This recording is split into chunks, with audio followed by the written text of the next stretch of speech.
All right, guys, let's go ahead and get started. Hashtag row that boat. We're doing properties, so it should be a fairly okay day today. Tomorrow, guys, we're gonna have to, like I said, we're a day behind because look with this one scheduled for 8:15. So tomorrow we're gonna go ahead and use lab as a day to catch up. Is that okay with you guys? And then Thursday will be a real lab for you guys. What's up? What if we said no? What if we said that wasn't okay? Well, if you guys said no, then we'll just be a day behind, or whatever. But I believe in there's not a dictatorship. We'll vote. But right now we have the energy to do tomorrow a no. But if this were like AP week or something, or going into AP week, and you guys said no, we want to study calculus, I would have been fine with that. All right, you guys ready?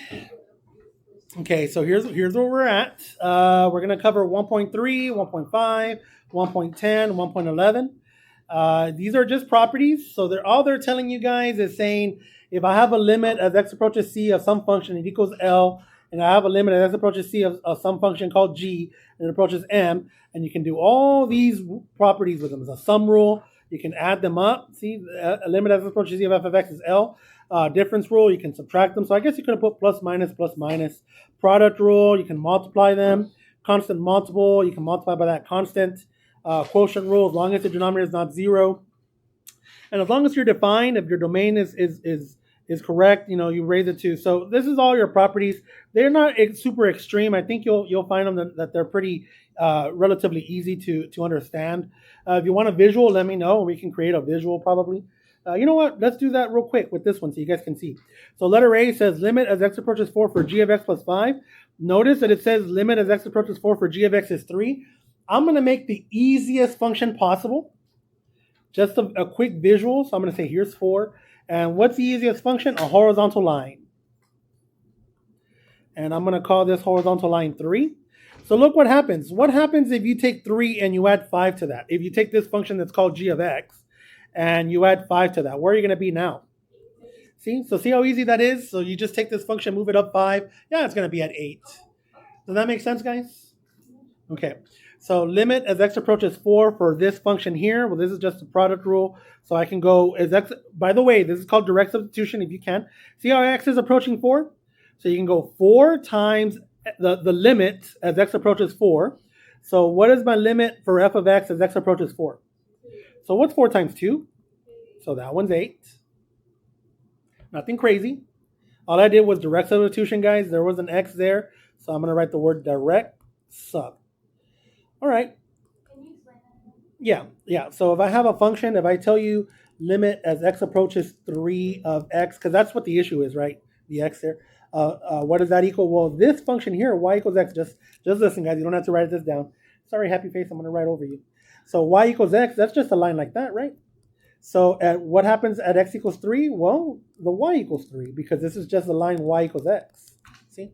So all I did was direct substitution. As x approaches 3 for limit of this is just 3. What's up? So say in the assume it was x approaches 3, could we still do direct substitution or no? For which one? So because it's different functions, it's g and f.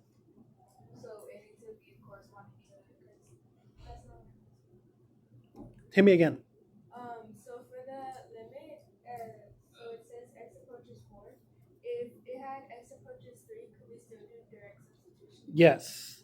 If I put 3 here, if this would have been a 4, then this is a 4, right, De Leon? If this would have been a 5, then this is a 5. You know what I mean? Because this is the line y equals x, right? So whatever x that is, y is that value. So I have here a product x times f of x. I already know the limit of f of x as x approaches 4, it's 2. And I just do direct substitution for that x there. So 4 times 2. So if we had like limit of if x approaches 3 equals 2, could we still do direct substitution for b? So even though it's x approaches 4, or no? Okay, tell me again. Limit. So if limit x approaches 3, let's say equals 2, could we still What equals 2? f of x equals 2? Okay. Could we still do direct substitution for b? But you're just telling me limit as x approaches 3 for f of x. I don't have a 3 here. So I don't know what the limit is as x approaches 3. The only limit I know for f of x is as x approaches 4. Because I could have a function, I don't know how f of x looks. I just know that as x approaches 4, for f of x it's 2. I don't know anything else about f of x other than the limit as x approaches 4. You know what I mean? Now, if they would have given me the function, I would like if they told me that f of x equals 2x, then I can plug in direct substitution. But they don't give me the function. They just say f of x is the limit as x approaches 4 for f of x is 2. Yeah, we don't know what this function is at 3, miss. But she's asking like hypothetically, like if it was like approaching 3, would we still be able to do like the direct substitution? If there was an, If it was approaching 3, or if you know the value, it's. Do I know f of x or no? No, she's saying like hypothetically, like I don't know. If they were. If it was defined, yes, but it's not defined. They don't tell me what it is. So you can't do a direct substitution. Yeah, I don't know what f of x is, guys. We don't know what f of x is. That's coming up next. We don't have the function, Miss Houston. We don't know what f of x is. We just have the limit. We can only approach one number at the moment. We can only approach 4. That's all we can approach. You know what I mean? If I knew it, if they define it, of course, yeah. Okay. Limit as x approaches 4 for g of x. Let me write this different, guys, because sometimes this confuses us. Limit as x approaches 4 for g of x squared. Do I have the limit for x approaches 4 for g of x? What is it? So what is 3 squared? So there it is. That one's 9. Cool or not cool? Okay. Here we go. Limit as x approaches 4 for f of x minus 1. Yes, I'm just doing the denominator right now. So I do know the limit for f of x as x approaches 4, which is 2. What's 2 minus 1? 1. So here we go. I'm going to come up here. Limit as x approaches 4 for g of x is 3. And what's for the denominator? 1. So this limit is just, 3. Everything okay, guys? Nothing crazy, right? Okay. Let's go to the next one.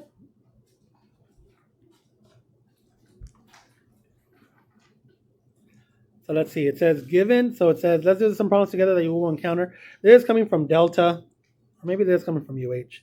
Limit as x approaches c for f of x plus 5g of x.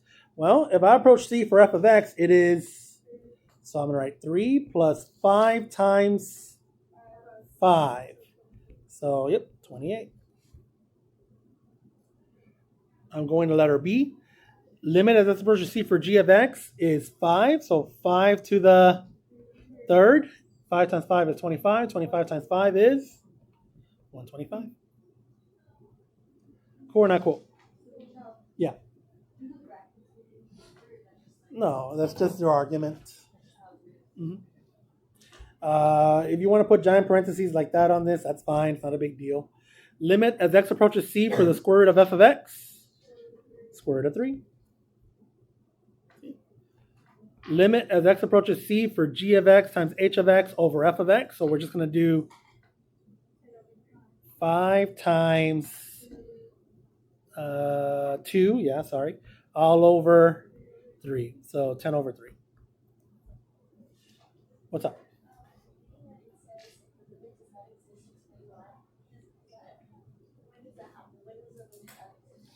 If I would have had, so the question is, when does the limit not exist? Let's say, they didn't do it to us, but let's say I would have had, example. If they would have told me limit as x approaches c of f of x equals negative 3, if, they didn't tell me that, they told me 3, right? Then would letter c exist? Limit as x approaches c of square root of f of x. Does that have a limit? No. You can't take the square root of a negative number. It's not part of the domain. So, but it didn't happen in this case. Okay. How do we feel, guys? Do you feel okay? All right, here we go. Next one, example 3. Use the function f of x on the left to determine. Okay, so notice, what does that little plus symbol mean? From the right. So here's 6. I'm going to write limit as x approaches 6 from the right of this function equals, so if I approach 6 on the right, what is this limit? 3. Done. That's it. See? Yeah, that's it. Yeah, it looks like a lot. Obviously, look, we're already on this page. We're gonna finish really quick, guys. It's just that pictures take up a lot of space. Bless you, bless you, bless you squared. The function f is shown to the right. Determine the equations of all vertical and horizontal asymptotes of f and the equivalent limit equations. You guys ready?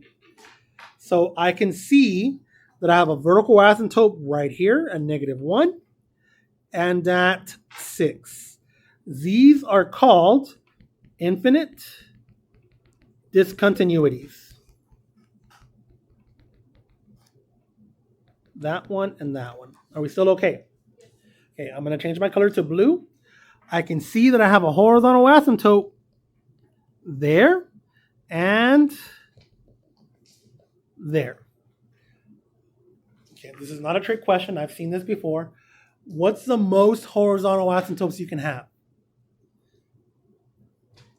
Take a guess. What's the most you can have? Horizontal asymptotes. Yeah, 2. Can you have 3 horizontal asymptotes? No, there's only 2 end behaviors. As x approaches infinity, as x approaches negative infinity. So the most horizontal asymptotes you can have is 2. Now, vertical asymptotes, you can have a whole bunch. Think of like arctan. That has an infinite amount. You know what I mean, guys? Okay, so here we go. So now they want me to write it in limit notation. So which ones do you want to do first? The vertical asymptotes or the horizontal asymptotes? Vertical. Okay, so I'm going to go to red. Oh, did someone say the other one? Oh, I heard vertical. Okay, let me do the blue then. Limit as x approaches infinity of this function f of x equals, and now I'm approaching infinity, so what is this number up here? 4. Yeah, I'll wait. Now I also got to approach what? Negative infinity. Limit as x approaches negative infinity of this function f of x equals, what does that look like it equals, guys? -1. All right, I'm switching my colors to red. The red are vertical asymptotes. So I have one at -1, so I'm going to write limit as x approaches -1. And because the left and the right, the behavior is the same, I'm just going to write 1. This approaches, what does it approach? Infinity. Limit. And for the other one, it also approaches the same behavior, so I'm just going to write one of them instead of going from one side and the other side. Limit as x approaches 6 from both directions of f of x equals, that one also equals infinity. Remember last time we talked about horizontal and vertical asymptotes, right? So if you approach a number and you get infinite, that's a vertical asymptote. If the end behavior, if you approach infinity or negative infinity and you approach a number, that's a horizontal asymptote. Are we okay, guys? Okay. Hit me, Vega.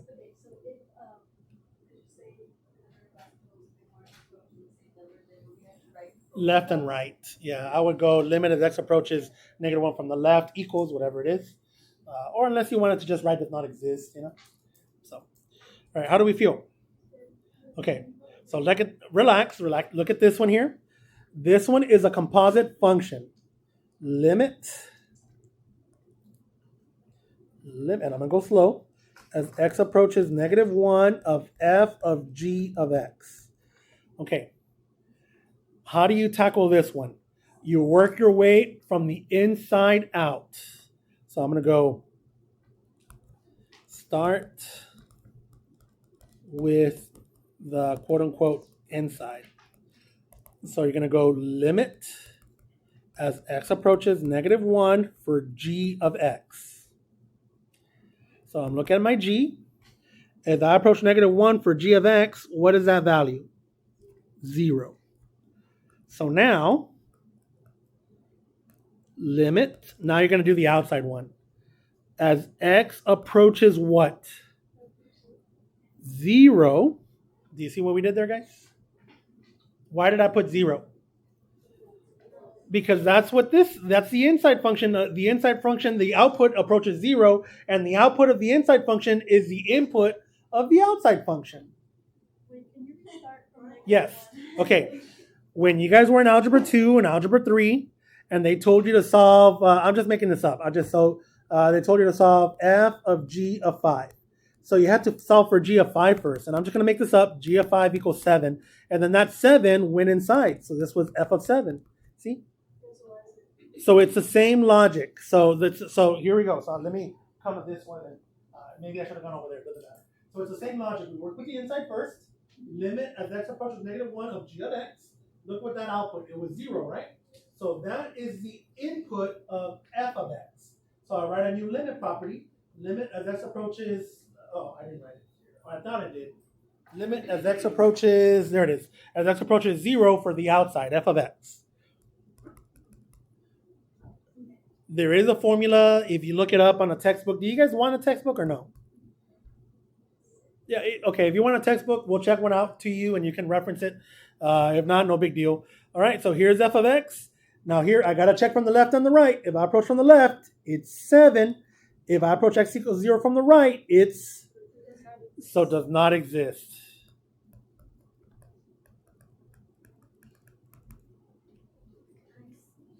Does that make sense?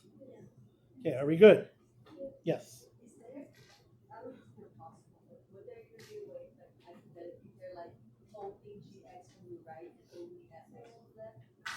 No. Okay, tell me again. Okay, so let's say they only want you to find the value of x goes to the right, and they only wanted you to find the value of x goes to the left. Could they write that, or it's not? No, it's possible that they could always ask for one-sided limits. There is a very special limit that I'll show you that is kind of similar like that, but not really.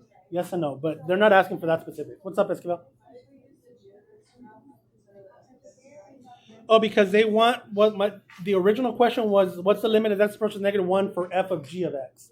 So you gotta explore the g of x first, and then once you explore the g of x, then we go to the f. Because it's a composite function.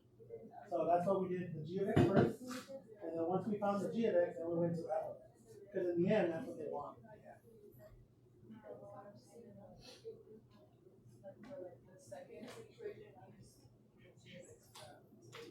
No, use the f of x. But this one here. X approaches 0 from the left.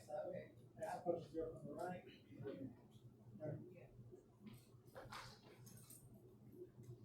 I should have put that one last. I'm sorry that I hit you with that one. Here's another one. We're going to go slow. You guys ready? Can we try this one by ourselves? Yes. Don't look up. I mean, you can, I guess, but.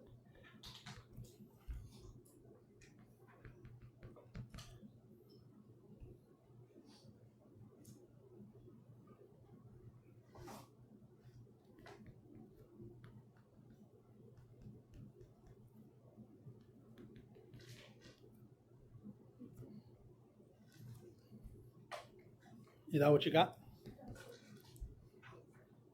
Boom. Boom. Analysis, did you get that? You got that? You got it? All right, guys. Let me go ahead. If you're on the verge of getting the correct answer, go for it. So what do you do first? Evaluate the inside. Limit as x approaches 4 for g of x. Here's my g of x graph. As x approaches 4, what's that y value? 0. So then I go limit as x approaches 0 for f of x. Here's f of x. As x approaches 0, what is it? 2. What do you think, Ms. Cruz? You got it down? Too easy for you? Yeah. All right, let's go to the next one, guys. Limit as x approaches -1 for f of x times g of x. We're just going to multiply them. So this is just your product here. This is just this property. It's just this property right here, see? Number 3. So we're just going to go limit, where are you? Limit as x approaches -1 for f of x. I got that one is -5. Limit as x approaches -1 for g of x. That one is it -4? All right, so then that means that the limit as x approaches -1 for f of x times g of x, and that's in my parentheses there, is just going to be 20. Do you see how we're doing it, guys? Nothing crazy.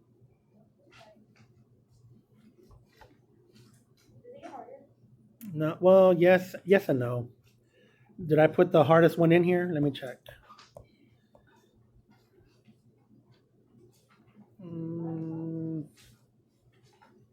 I did not.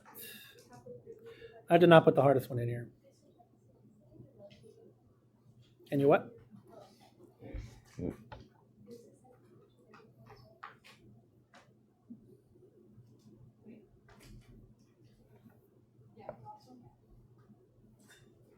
Okay, here we go, guys.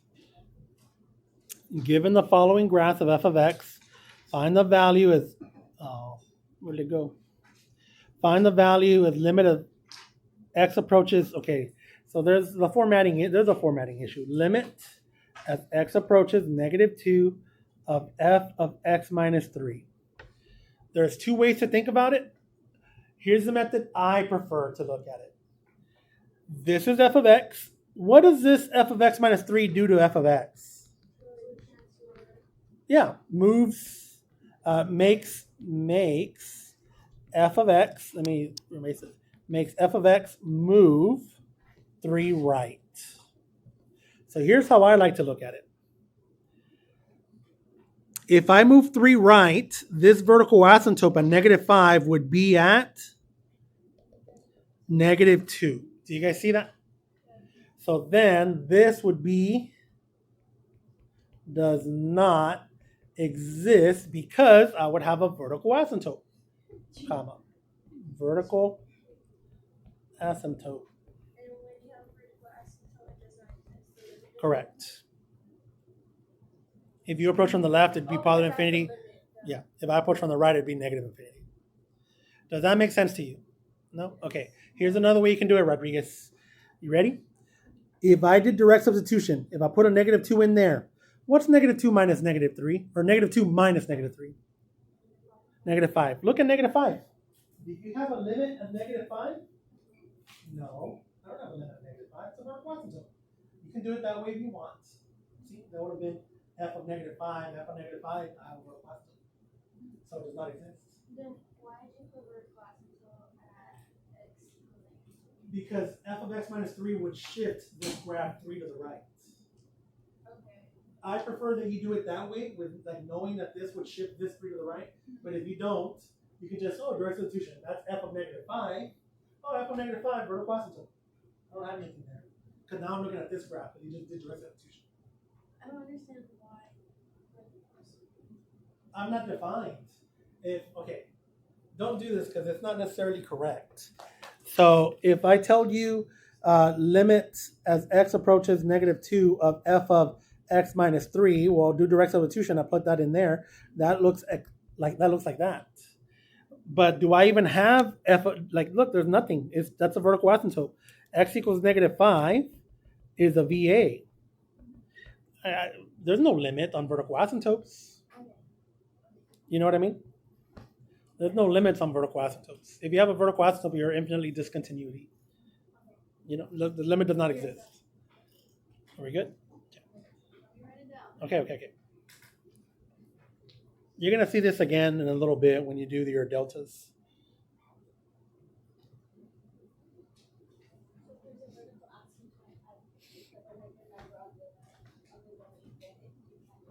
If you have a vertical asymptote, your limit does not exist. All right, what does this one say? Use the graph of the function shown below in order to determine all values of a for which the limit approaches -2. This is just the same thing that we did last time, right? So I'm going to go to this function, -2. I'm going to graph the point y equals -2. Here it is, guys, y equals -2. So it looks like I have 3 limits. That one right here at -6. The one right here at -1. The one at 2. Oh, I got 4 limits. And the one at 7. Did I say vertical asymptotes? What did I just say? I need to rewind my video. Wherever the limit approaches this horizontal line of y equals -2. Yeah, I'll go back and look at the video of what I said in a little bit. Maybe I mixed my words up. What did I say? Now I'm like curious. Should I stop the video and see what I said? Stop. All the time.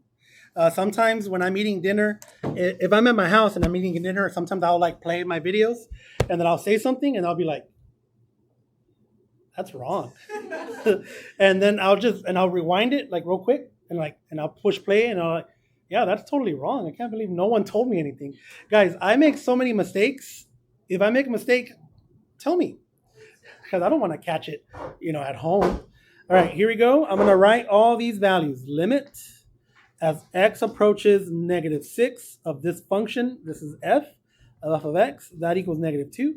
Limit as x approaches negative 1 of this function f of x. That equals negative 2. Bullet, bullet, bullet. Limit as x approaches 2 of this function. That equals negative 2. And then another bullet. Limit as x approaches 7 of this function equals negative 2. Now, knowing delta math, they'll probably see how it says x approaches a. They're probably going to want you to write the a's. So a is negative 6, comma, negative 1, comma, 2, comma, 7. Left to right, smallest to largest. Are we okay, guys? Okay. Okay. What does it mean to be continuous? Short answer, if you can draw a curve without lifting your pencil, it's continuous. Cool or not cool? So there it is. So what does it mean to be continuous? 1 year they did ask this as a free response.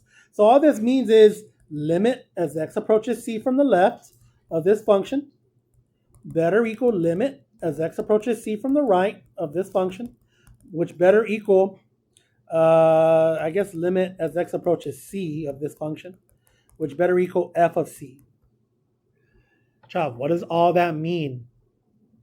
If you approach from the left, if you approach from the right, you're converging at that same number, and the limit better equal that value. So tell me, here's c.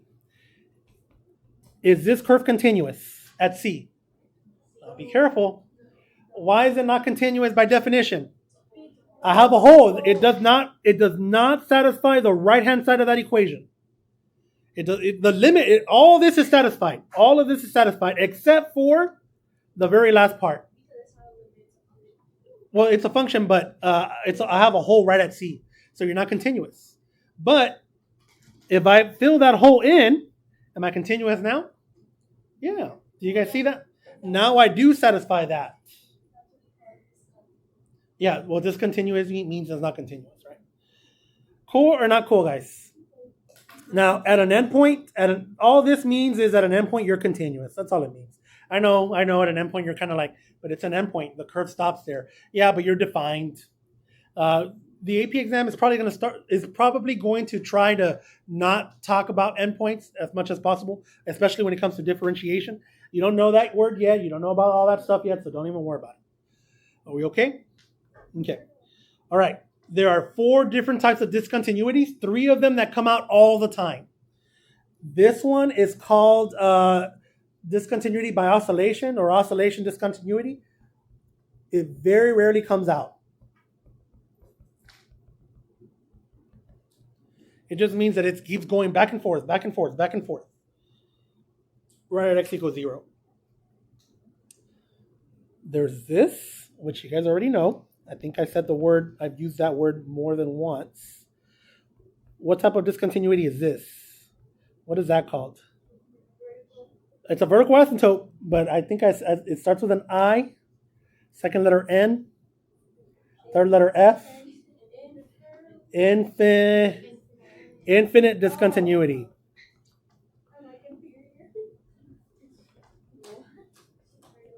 Why is it called an infinite discontinuity, guys?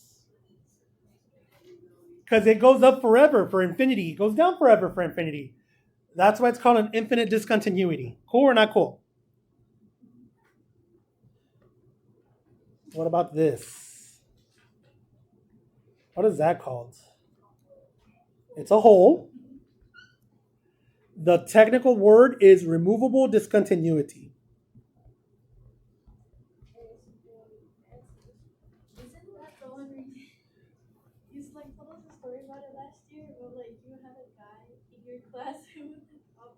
Oh yeah, he was so smart.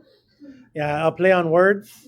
She's a removable discontinuity. Yeah, don't be him. He was so funny though. He would make me laugh so much. Oh, I love him. I hope he's doing okay. I hope that's not weird to say. He's a good kid. He was a good. All right.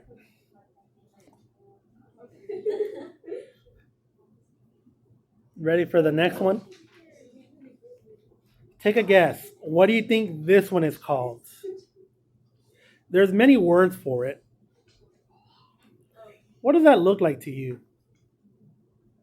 Starts with a J. A jump. Look, I did a little jump.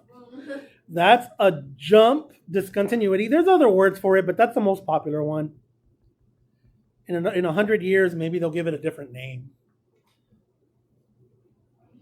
A jump discontinuity. What other words could they ask? They could say, take a guess. What do you think is another word for it? Look.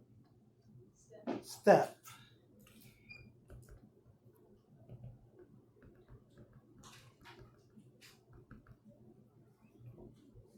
When you're in engineering and they're gonna tell you, oh, use a step function. It's just a ladder or a little. Okay. Jump discontinuity, step discontinuity. We're good.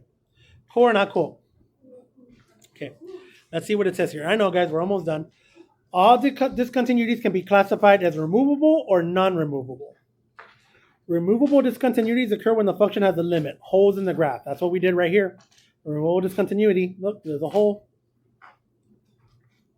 Non-removable discontinuities occur when the limit of the function does not exist. Jumps and vertical asymptotes. Okay, why is it called non-removable discontinuity, guys? Because there's nothing you can do to make it continuous. See, there's nothing you can do to make this function continuous. If you were to connect this, well, it's not a function because of the vertical line. Does that make sense? And then the infinite discontinuity, there's nothing you can do to make it continuous. It's infinite discontinuity. So which ones can you make continuous? The removables. The non-removables you can never make continuous. See, when the limit of the function does not exist. If the limit does not exist, there's nothing you can do to make that function continuous. Are we okay, guys? To make it correct. It's an infinite discontinuity. The limit does not exist. I either go up forever or I approach from two different numbers. You can't connect them. If you connect them, you have a vertical. See, if you approach from the left, it's whatever this number is. If you approach from the right, it's whatever that number is. You can't connect them to make it continuous. Oh, for non-removable. And examples of non-removable. Like an infinite discontinuities or a step, or if you want to call it a jump. Correct. Yes. All right, here we go. Find where the graph is discontinuous. Identify the type of discontinuity. Here's what you're going to be doing on delta, guys. So here we go. There's two locations where I'm not continuous. Where and where? At 1 and at 2. So write discontinuous at x equals 1 and x equals 2. At x equals 1, what type of discontinuity do I have? It's a jump.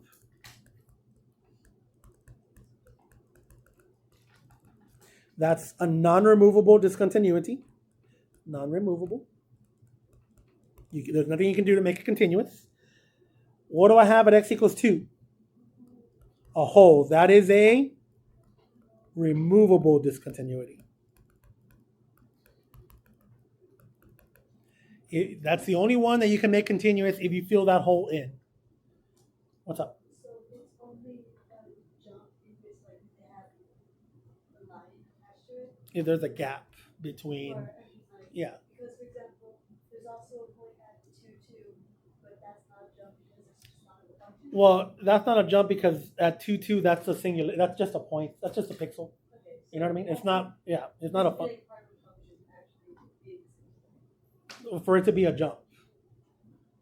That's what you're talking about, right? Yes. Has to be a curving. Are we okay, guys? Nothing crazy, right? All right, let's see.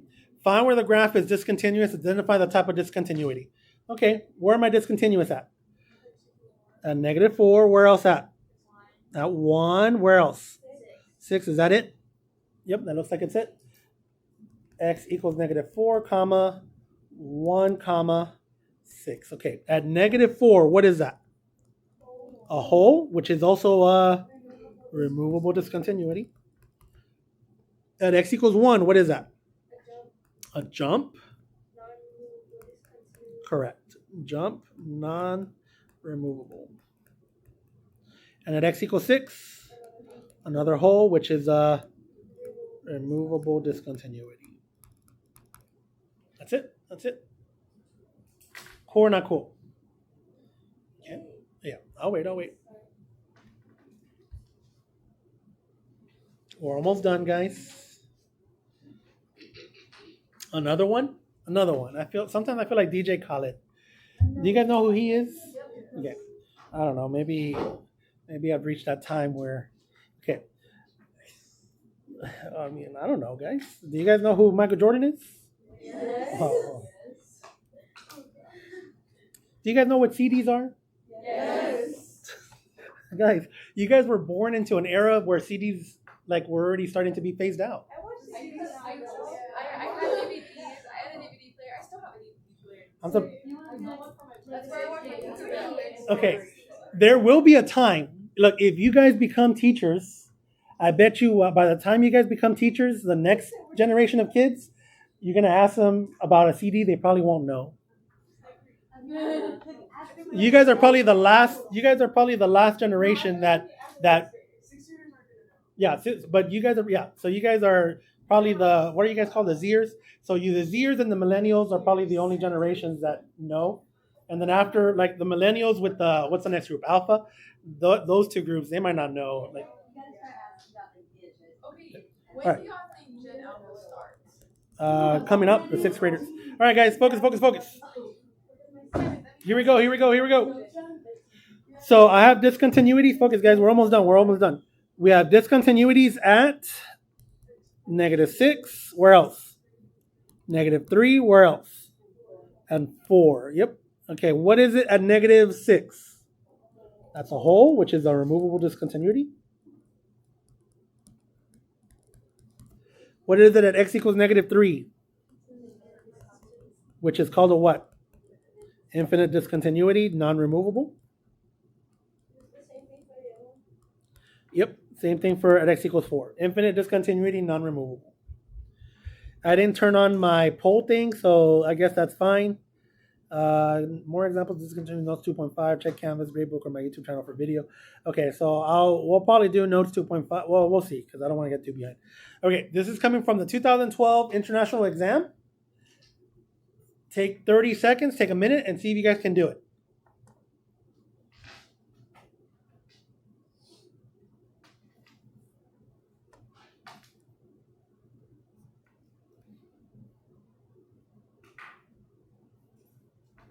What'd you get, De Leon? All right, let's see. I'm going to go through all the answer choices. They want to know which one is false. Limited as approaches 2 exist. That is true. Why did I aim over there? Down here. That does exist. The limit is 2, so that one's true. Limited as approaches 3 exists. Yeah, I have a corner there, but it's true. Limited as approaches 4 exists. If I approach from the left, it's some number close to 2, but not quite. If I approach from the right, it looks like it's 4. There it is. It's that one. You're right, miss. Limited as approaches 5 exists. Yep, that one exists. The function f is continuous at x equals 3. Yep, it's continuous. So the one that's false is letter C. It's continuous because it's a set point. At 5? Yeah. Oh, the function f is. Oh, yeah, because it's a corner. I don't. You can draw this curve without lifting your pencil. I guess that's a non-formal definition. All right, this one's from the 2014 International Exam. Guys, these are real AP questions. And look at you guys doing awesome. So let's figure this one out. Take 2 minutes.